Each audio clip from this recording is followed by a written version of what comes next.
बिस्मिल्लाहिर्रहमानिर्रहीम। अस्सलामुअलैकुम। Class 7 subject math, lecture number 31, topic terminating and non terminating decimal. Student, पिछले lecture में हमने डेसिमल को पढ़ा था और आज हम पढ़ेंगे terminating and non terminating decimal.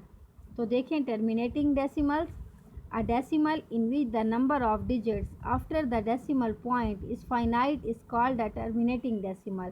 कि एक ऐसा डेसिमल जिसमें डेसिमल पॉइंट के बाद जो डिजिट्स होते हैं वो फाइनाइट हों तो वो टर्मिनेटिंग डेसिमल होते हैं। एग्जांपल देखें, फॉर एग्जांपल 1/4। अब 1/4 को जब हम डिवाइड करेंगे तो 1 और 4, 1 इज़ लेस देन 4, तो यहाँ पे हम 0 लगाएंगे तो ऊपर 0 पॉइंट आ जाएगा।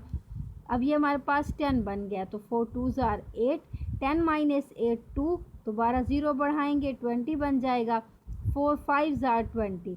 अब देखें कि यहाँ पे हमारे पास रिमाइंडर नहीं है, ठीक है बेटा, ये डिवाइड हो गया है पूरा, तो हमारा जो आंसर है वो है 0.25। तो 1/4 इज़ इक्वल टू 0.25। देखें, आप पॉइंट के बाद जो डिजिट्स हैं वो फाइनाइट हैं, तो इस किस्म की जब सिचुएशन होगी कि डेसिमल नंबर में हमारे जो पॉइंट के बाद डिजिट्स हैं वो फाइनाइट होंगे तो वो टर्मिनेटिंग डेसिमल होगा। उसके बाद हमारे पास है non terminating decimal, a decimal in which the number of digits after the decimal point are infinite is called a non-terminating decimal। कि एक ऐसा डेसिमल जिसमें डेसिमल पॉइंट के बाद जो डिजिट्स होते हैं वो इनफाइनाइट हों तो वो नॉन टर्मिनेटिंग डेसिमल होता है। For example 1/7।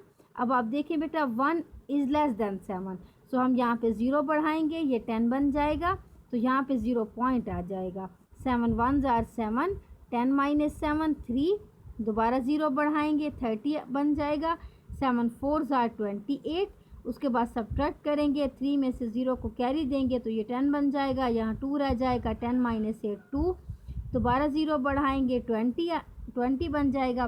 फिर 7 2s are 14, 20 minus 14 is equal to 6, 0 बढ़ाएंगे 60 बन जाएगा। 7 8s are 56 और फिर यहाँ पे हमारे पास 4 रह गया। अब बेटा आप इसको 40 बनाएं, फिर 7 5s are 35, फिर 5 रह जाएगा। इट्स मीन के बस इसको करते जाएं तो ये फिर हमारे पास होता जाएगा। तो अब आप देखें कि 1/7 इज़ इक्वल टू 0.1428 और ये जो है ना इनफाइनाइट है, यानी कि ये ख़त्म नहीं हुआ। तो इस किस्म की बेटा जब सिचुएशन होगी कि डेसिमल पॉइंट के बाद जो डिजिट्स हैं वो इनफाइनाइट होंगे तो ये हमारा नॉन टर्मिनेटिंग डेसिमल होगा। इसके अलावा बेटा नॉन टर्मिनेटिंग डेसिमल को जो है ना हम रिकरिंग डेसिमल भी कहते हैं। क्यों कहते हैं, उसके लिए हमारे पास एक सिचुएशन होती है कि अगर आप इन एग्जांपल्स को देखें कि अगर हमारे पास ये जो नॉन टर्मिनेटिंग डेसिमल होते हैं कि अगर पॉइंट के बाद एक डिजिट जो है वो रिपीट हो रहा हो बार बार, यानी कि आप देखें ना ये 3 3 3 3, यानी कि 3 3s are 9, फिर 3 3s are 9, उसके बाद फिर 3 3s are 9, अब ये 1 रह गया। अब दोबारा हम इसको करते जाएं तो ये 3 ही बार बार रिपीट हो रहा है। तो ऐसे non terminating decimal in which a single digit और a block of digits repeat itself infinite number of times after the decimal point are also called recurring decimal। तो ऐसे नॉन टर्मिनेटिंग डेसिमल को हम रिकरिंग डेसिमल भी कहते हैं। जैसे इस एग्जांपल में आप देखें, अब ये 3/11 है, तो ये इसको हमने डिवाइड किया है, 3 और 11 को 0 बढ़ाया 0 पॉइंट, फिर 11 2s are 22, 30 माइनस 22 8, 0 बढ़ाया 11 7s are 77, 80 माइनस 77 3 और फिर 0 बढ़ाया 30, फिर 11 2s are 22, 30 माइनस 22 8, 80 बन गया, फिर 11 7s are 77। अब इसमें आप देखें कि ब्लॉक ऑफ डिजिट्स जो हैं, यानी कि 2 7 2 7, फिर उसके बाद 2 7, अब ये देखें ना ये एक ब्लॉक बनता है 2 और 7 का, तो 2 7 2 7 फिर 2 7। और अगर इसी तरह यानी कि अगर एक डिजिट बार बार रिपीट हो रहा हो नॉन टर्मिनेटिंग डेसिमल में तो फिर उसको भी हम रिकरिंग डेसिमल कहते हैं, और अगर ब्लॉक ऑफ डिजिट्स रिपीट हो रहे हो तो उसको भी हम नॉन टर्मिनेटिंग डेसिमल को रिकरिंग डेसिमल कहते हैं। तो अब बेटा हम एक्सरसाइज की तरफ आते हैं। तो एक्सरसाइज 3.2 का फर्स्ट क्वेश्चन है हमारा कि without actual division separate the terminating and non terminating decimal. बेटा डिवीजन करने से तो हमें पता चल जाता है कि हमारा ये जो नंबर है ये टर्मिनेटिंग डेसिमल है या नॉन टर्मिनेटिंग है, बट यहाँ पे हमें विदाउट एक्चुअल डिवीज़न बताना है। तो उसके लिए एक रूल है कि जब हम डिवाइड नहीं करेंगे तो फिर हम कैसे बताएंगे कि if the denominator of the given rational number has only prime factor 2 और 5 और both 2 and 5 then it is called terminating decimal.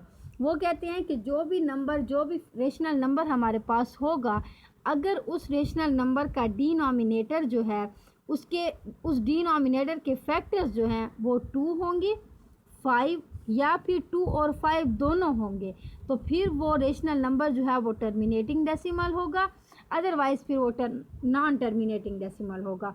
अब आप इसका फर्स्ट पार्ट देखिए, 13/8। अब ये जो डिनोमिनेटर है ये 8 है, तो बेटा 8 के फैक्टर्स हमारे पास क्या हैं, 1 2 4 8, ठीक है। अब अगर हम इसके प्राइम फैक्टराइजेशन करें तो अब आप देखें 2 4s are 8, 2 2s are 4, 2 1s are 2। इसके प्राइम फैक्टर्स को ले लेते हैं, 2 2s are 4, 4 2s are 8। तो अब इसका जो डिनोमिनेटर है यानी कि 8, as the denominator 8 has only prime factor 2, के डिनोमिनेटर 8 जो है उसका प्राइम फैक्टर क्या है, 2 है।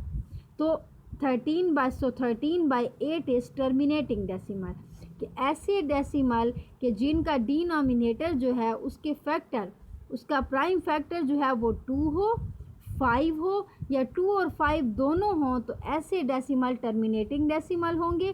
और अगर इनके अलावा यानी कि 2 और 5 के अलावा अगर कोई भी डिनोमिनेटर के फैक्टर्स होंगे तो फिर वो नॉन टर्मिनेटिंग डेसिमल होगा। सेकंड पार्ट देखिए इसका, 7/25। तो अब फैक्टर्स ऑफ 25 अगर हम लें तो 25 के फैक्टर्स आते हैं 1 5 और 25, ठीक है बेटा। अगर हम इसकी प्राइम फैक्टराइजेशन करें तो 5 5s are 25, 5 1s are 5। अब इसका जो प्राइम फैक्टर है वो क्या है, 5 है। तो as the denominator 25 has only prime factor 5, के डिनोमिनेटर 25 का प्राइम फैक्टर जो है वो 5 है, सो 7/25 इज़ टर्मिनेटिंग डेसिमल। नेक्स्ट हमारे पास इसका पार्ट 3 है, 8/3। अब डिनोमिनेटर क्या है, 3 है, तो हम 3 के फैक्टर्स लेंगे, factors of 3 is equal to 1 3। अब बेटा अगर हम इसकी प्राइम फैक्टराइजेशन भी करें तो इसका प्राइम फैक्टर जो है वो क्या आएगा, 3 आएगा। As the denominator 3 has factors other than 2 and 5, कि ये जो डिनोमिनेटर है इसके जो फैक्टर हैं वो क्या हैं, 2 और 5 नहीं है, अदर देन 2 and 5 हैं, यानी कि 2 और 5 के अलावा और हैं। तो सो 8/3 इज़ नॉन टर्मिनेटिंग डेसिमल। तो अब जो हमारा ये रेशनल नंबर है 8/3 ये नॉन टर्मिनेटिंग डेसिमल है, क्योंकि इसके डिनोमिनेटर के जो फैक्टर्स हैं वो क्या हैं, 2 और 5 नहीं हैं। नेक्स्ट हमारे पास 6 पार्ट है, 20/15। अब 20/15 जो है बेटा ये स्टैंडर्ड फॉर्म में नहीं है। एक रेशनल नंबर जो है वो स्टैंडर्ड फॉर्म में तब होता है कि जब हम उसको सिंप्लीफाई नहीं कर सकते। तो अब आप देखें 20/15 जो है ये एक ऐसा रेशनल नंबर है जिसको हम सिंप्लीफाई कर सकते हैं। तो इसको हम सिंप्लीफाई करके स्टैंडर्ड फॉर्म में ले आएंगे। 5 3s are 15, 5 4s are 20। तो इसकी जो स्टैंडर्ड फॉर्म है वो 4/3 है। अब जो हमारा डिनोमिनेटर है वो 3 है, तो factors of 3 is equal to 1 3।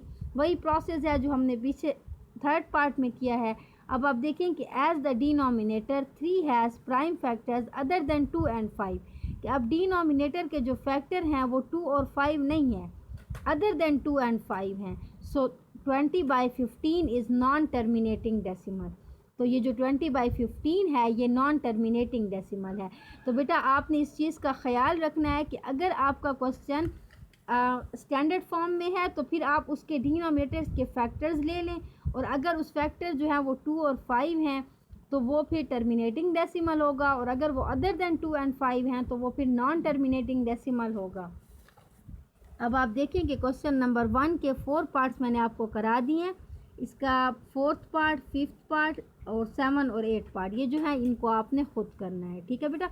ये 5th पार्ट जो है ये स्टैंडर्ड फॉर्म में नहीं है, इसको आपने पहले स्टैंडर्ड फॉर्म में लाना है, उसके बाद फिर आपने इसको सॉल्व करना है। थैंक यू, अल्लाह हाफिज़।